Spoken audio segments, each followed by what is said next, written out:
This is Beyond a Reasonable Doubt with your hosts, Mark Garrigus and Gary Smith. Well, welcome to the Sunday morning Beyond a Reasonable Doubt, actually recorded on Saturday. Yes, it is. And happy Father's Day a day early. Thank you so much for flexing so that you and I can both celebrate with our families. So happy Father's Day to you, Gary. This has got to be very special for you. To you as well, Mark, and happy Grandfather's Day as well. Thank you. Thank you. So first on a little personal note here, a case that I've talked about quite a bit was the Partridge case, which is the one out of Arkansas, and a horrible, horrible, tragic situation where a young man is threatening to commit suicide because he had just been expelled from school, and his mother called the police, and then the police came and just basically killed the young man after they told him to drop his weapon. Right. And in the process of dropping his weapon, complying basically, this has been a tortured case. And when I say tortured, not just because of the facts of the incident itself, but the fact that when we filed the lawsuit in Arkansas, the judge dismissed it on the pleadings. I had to go, 2 or 3 years ago, to the Eighth Circuit Court of Appeals, which is one level below the U.S. Supreme Court. We got a published decision reversing that decision. We then went and did discovery in the case and did depositions, and I thought presented a pretty robust opposition to what's called a summary judgment. And once again, His Honor dismissed the case. And you might remember, Gary, we took the appeal. I argued back in January, I believe, in St. Louis, which is where the Eighth Circuit was sitting. We've been waiting. The decision came out this past week, 2-1 published decision, finding that we had overcome and reversing once again. And so now my guess is, my prognostication is not to leave well enough alone, that the city of Benton, Arkansas, will probably ask that the entire Eighth Circuit hear it, or we'll take it to the U.S. Supreme Court. So the people say, why is there such a thing as qualified immunity, or why don't more lawyers take these kinds of cases on a contingency or pro bono? It's because this has been 6 years of just up and down the judicial process, and we still haven't gone to trial. And it's, I'm elated for the family, but obviously it's still a bumpy road ahead. Yeah, absolutely. And congratulations on that positive step. There's been a lot of setbacks along the way. So, you're doing the Lord's work there of pushing that boulder up the hill, even when it seems like the summit may never come. Well, I'll tell you, that's, one of my favorite Greek mythological figures is Sisyphus, pushing the rock up the hill. And sometimes, especially in these civil rights cases, that's exactly what it feels like. And that's exactly who I was thinking of. Yes. Exactly right. Then we also, there's been a lot of speculation. We've talked about it. Would Judge Cannon in the Trump case keep the case? Would she be recused? Would the government recuse her? Blah, blah, blah. I think, Gary, that I made the prediction that based on my experience in federal court, there was little or no chance that Judge Cannon was going to be recused or would recuse herself.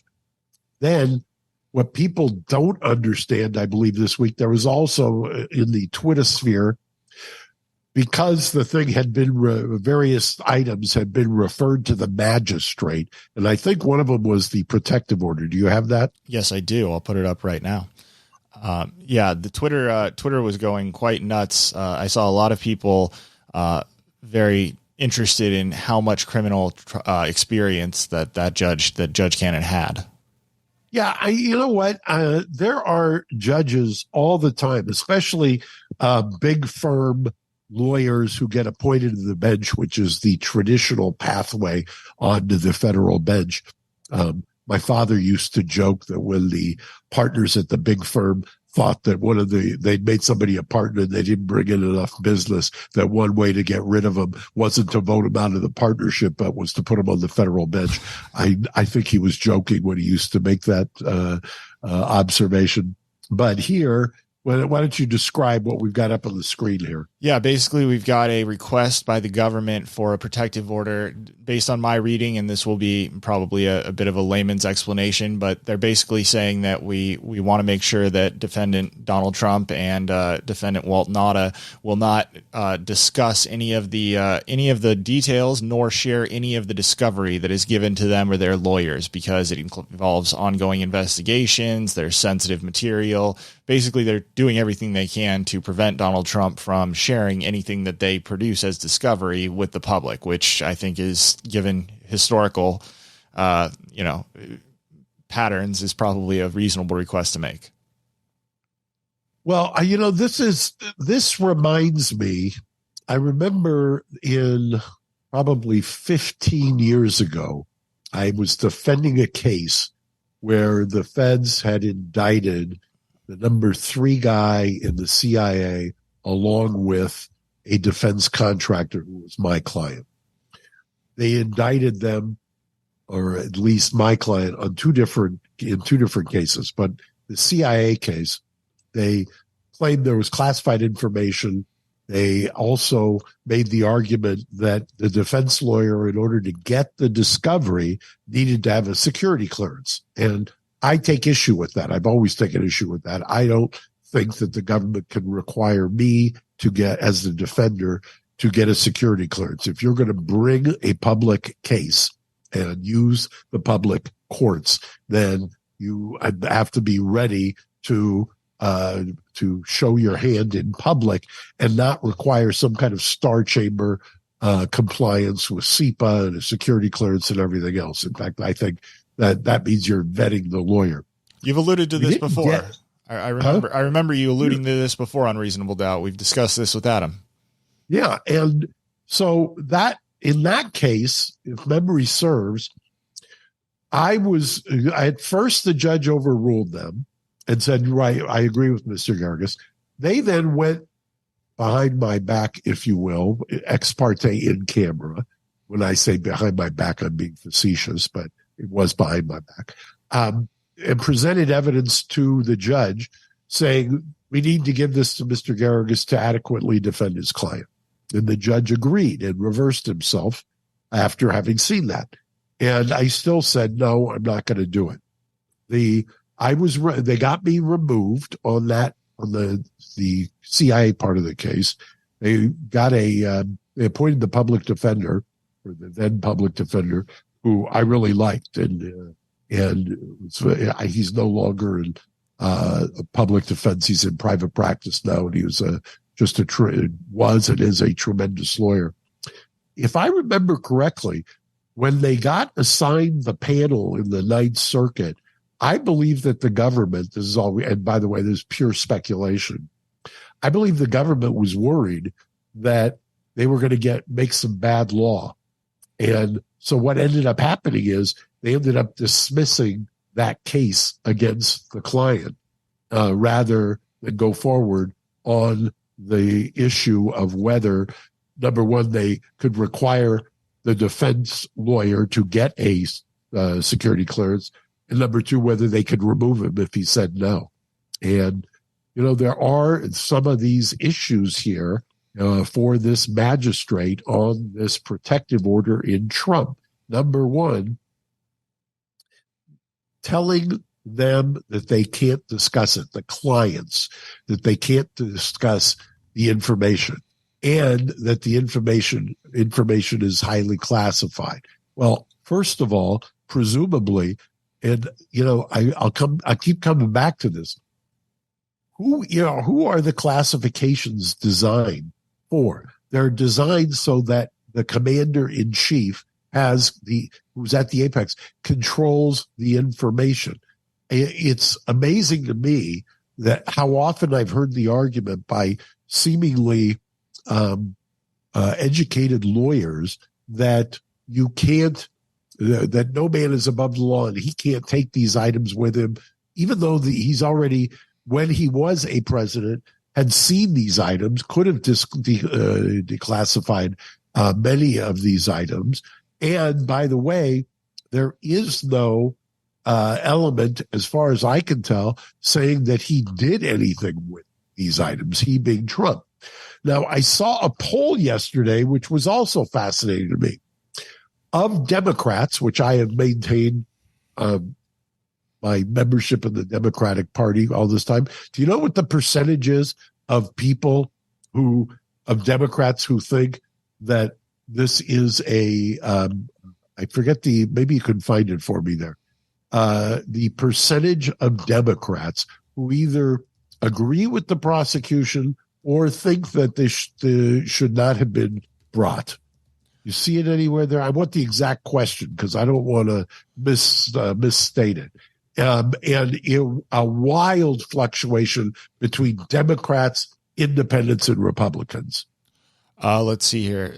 Support for the indictment fell along party lines, with 94% of Democrats approving the decision to indict Trump, while 79% of Republicans disapproved of the indictment. There you go. So and by the way, I am right up there with the 6% who disapprove of this indictment of Democrats. And I'm also of the, I was talking with, I mentioned this to you because I think it was this week. I mentioned to you that I was talking with Greta Van Susteren about this. Yeah. And because she's reiterated it several times this week and has been excoriated for it. But Greta is right. I mean, the idea that the lawyers and that work product was violated and that attorney-client was pierced and that it was done on the basis of the crime fraud exception. I believe that both and getting back to one other point I want to make, the fact that Judge Cannon refers this to a magistrate, that is de rigueur, happens in federal court all the time where there are discovery issues. The federal district court judge will refer it to the magistrate. In fact, when the case gets assigned, normally it is assigned to a judge and paired with a magistrate. So that is no indication for those who are speculating that means that she's going to recuse herself. I disagree. I push back heavily. Also, I will tell you, the longer it goes on without the government raising the issue, there is also a doctrine in the law where you can't just stand on this and raise it later. And the fact that they haven't raised it so far does not, I think, portend well for all the people who are prognosticating she's going to recuse herself. Yeah, I'm not surprised to see that 96% number. That certainly goes along with what I've been seeing on the 94%. My mistake. Number 94. Yeah, right. My mistake. I'm part of the 6%. Yeah, that's why that's the 6% crowd in my head. Yeah, because Mark's over there. He's a 6%er. Yeah. And by the way, the idea that you're going to do this, and that you're going to say, and I'm going to come back, I'll tie up one of the other strings. You're going to ask that the protective order be such that they can't talk about it. Between them, you're going to restrict the lawyers when you're charged jointly. Give me some of the language of the order they want. Let's see here. Government respectfully moves. Let me make sure.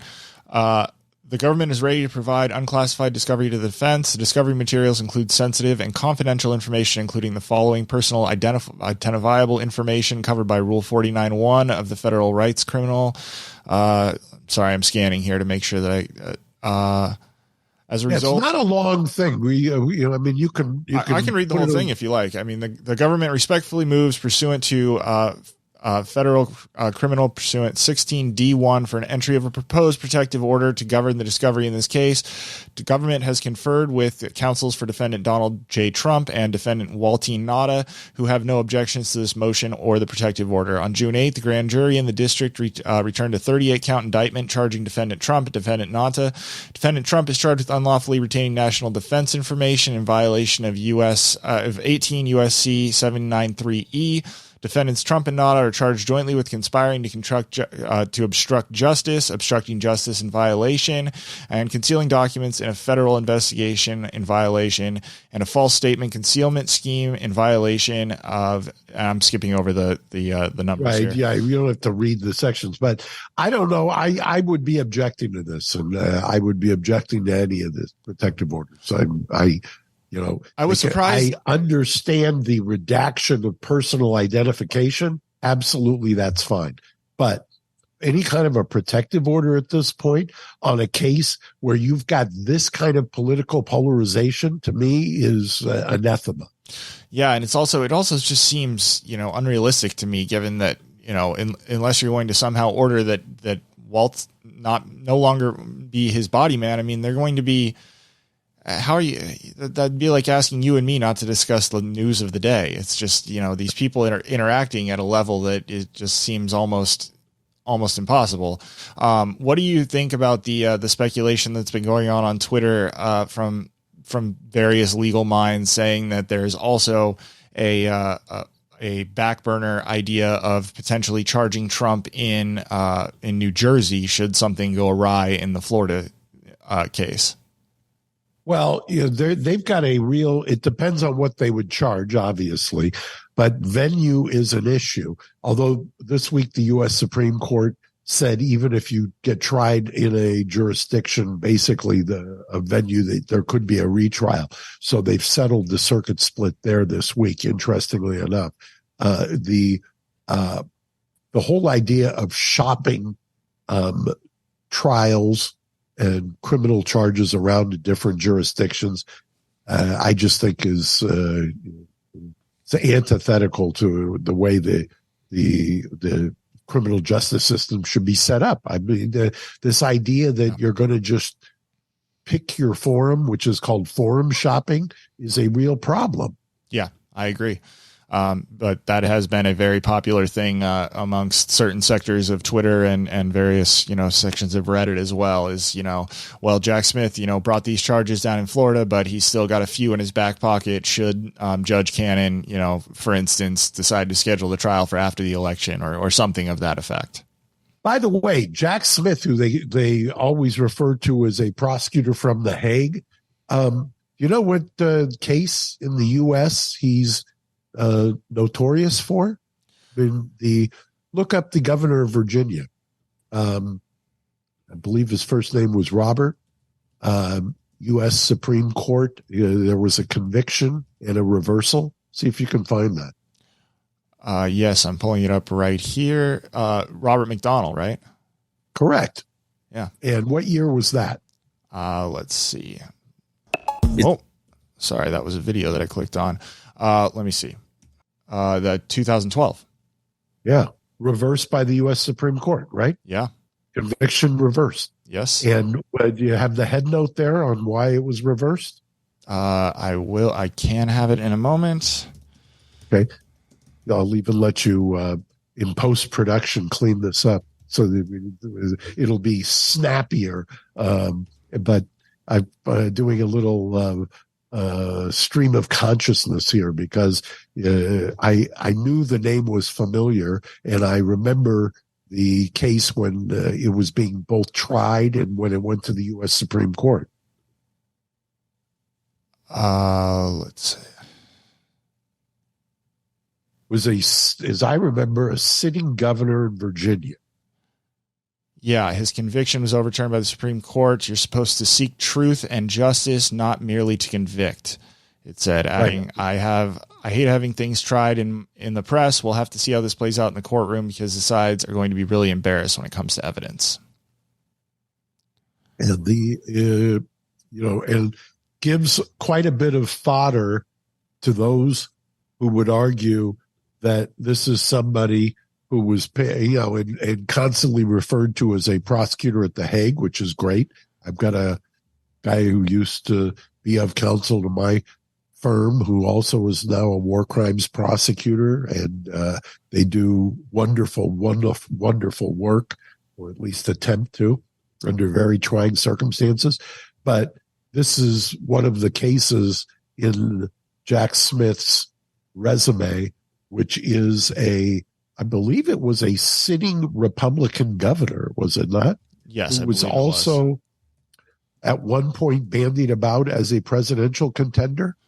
Yes, it looks like he did have an aspiration there for a while, for about 20 minutes, and then was indicted and convicted at trial, correct? And then worked its way up. And I'm trying to remember the U.S. Supreme Court reasoning, but I believe that this case was the start of the erosion by the U.S. Supreme Court of the DOJ's use of what I would call attenuated fraud theories and bribery theories. Yes, I'm sorry. I'm trying to read about this live while we're doing this. After reviewing the Supreme Court, McDonald said that they announced that it would move to dismiss all charges against McDonald and his wife. McDonald said that he felt vindicated and told NBC's Chuck Todd in an interview, "I know in my heart, Chuck, that I never believed anything I did was wrong or illegal." That was in 2016. Yeah, but that was after, obviously, his presidential aspirations were destroyed, after he'd been prosecuted. And now when we talk about him, his legacy is that he was convicted and then it was reversed by the U.S. Supreme Court. I just wish I remembered off the top of my head what the holding was by the U.S. Supreme Court. But like I said, I think it was the Supreme Court heard oral arguments on April 27, 2016, and unanimously vacated McDonald's conviction on June 27th, holding that the trial court's construction of the statutory term of, quote, official act was too broad, encompassing activities such as setting up meetings, hosting parties, and calling Virginia officials to discuss Williams' businesses. Chief Justice John Roberts, writing for the court, left open the option for retrying McDonald under a more restrictive construction of the disputed term, writing, quote, "If the court below determines that is sufficient evidence for a jury to convict Governor McDonald of committing or agreeing to commit a, quote, official act, his case may be set for a new trial. If the court instead determines that the evidence is insufficient, the charges against him must be dismissed. We express no view on that question." Yeah, and my memory is that I didn't remember it as official act, but now that you mention it, I just remember that it was the more expansive use. And am I right that was Jack Smith who was the prosecutor? You are right. You are right. Yes. Yeah. So you would think, because Merrick Garland would know this, obviously. When he selected him, that going after a Republican governor for things that were later determined to be an expansive use of an official act, and now we're getting into similar territory about there's going to be a fight over the Presidential Records Act. There's going to be a fight over whether the archivist is somebody that can kind of trump, pun intended. Yes. What's already, and the irony of this cracks me up. Remember how people chastised Trump when he was taking off against the federal judge in the Southern District of California for the Trump University case, and rightfully so. I mean, he should have been criticized for that. But now, when the shoe is on the other foot, all people want to do is criticize this judge for either her lack of criminal experience or her age or the fact that she got reversed twice by the 11th Circuit, which is fine. You can cite all that stuff. But if you're going to do that, then be fair about it. Talk about the fact that the special counsel also got reversed less than 10 years ago for an expansive use of official acts by the U.S. by unanimous U.S. Supreme Court of a governor, a Republican governor. Yeah, absolutely. I think that's perfectly fair. And there's certainly not much of that being discussed online. So I'm very glad that when was the last time you heard that as a topic of discussion? That'd be the first Sunday of never. Yeah. So we may be back during the week. We haven't been doing during the week only because, and I don't know if I can even talk about it because I'm in the midst of a case here in New York and we've both been busy. Let's just suffice to say that. We'll say yes. We've been very busy. We've both been busy. Our day jobs have kept us busy. Yes, absolutely, and we'll continue to. But we'll effort to get back as often as we can, and as soon as there is news that is worthy of us taking a few minutes to step away from our day jobs and provide content for these fine people. So just rest assured, Sunday is never going anywhere, and we will be back during the week as often as we can and as often as the news warrants. So stay tuned and keep subscribed both to your podcast feeds and on YouTube, youtube.com/reasonabledoubtpodcast. I love it. Thank you. Happy Father's Day to all the fathers out there. Happy Father's Day. Mark, thank you for your time. Have a great one. You too, dear. Bye-bye. Thanks for listening to Reasonable Doubt. Subscribe on YouTube at youtube.com/reasonabledoubtpodcast.